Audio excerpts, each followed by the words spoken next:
1 2 3 4 ये बात शाबाश मजबूर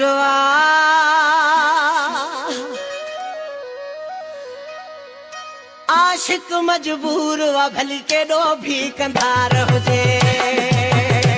मजबूर वा मुंहिंजूं गुज़रन हुन सां रातियूं मुंहिंजूं गुज़रन हुन सां रातियूं कयूं लिकी छुपी मुलाक़ातियूं जिंदगी हसीन आतो गुल चढ़े यार सां मेहरबानी तुंहिंजी जानी हले थो तूं प्यार सां हुस्न वारो कोई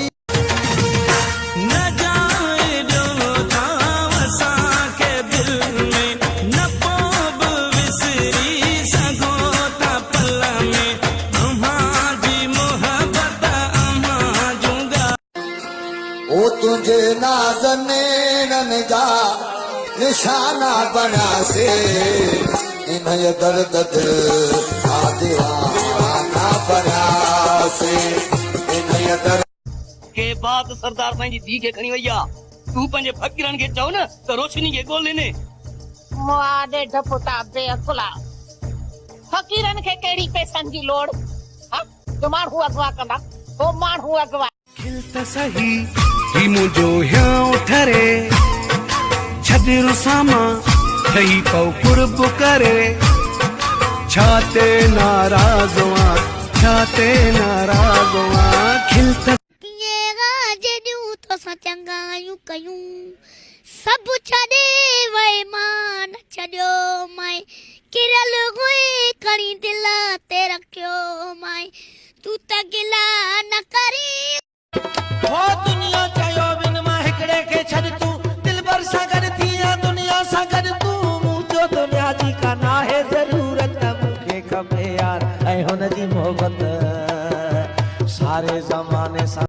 सुहिणी सूरत वारो सुहिणो चंड जियां चमके थो फुर्सत में मौला ठाहींदो आहे सुहिणा अहिड़ा जहिड़ा थींदा इन सुहिणे ते जहिड़ा थींदा इन सुहिणे ते मासूम सॼण आमोर मखण जंहिंजो अखिलण ॼण यार कुहण हू चंड आहे सुह समुंड आहे मिठड़ो वाइड़ो ॼण खण अली सोहणा लगदा है अली वाला अली सोहणा लगदा है अली वाला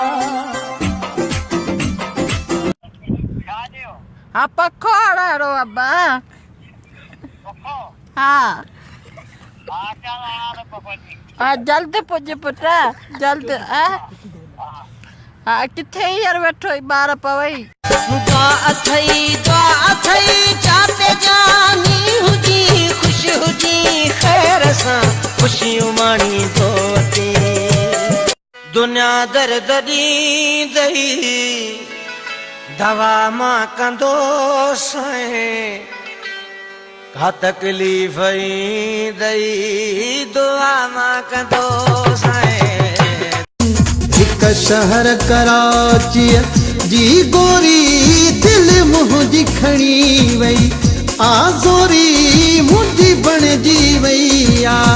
कमज़ोरी मूंखे न खिल त सही ही मुंहिंजो हियां ठरे छॾ रुसामा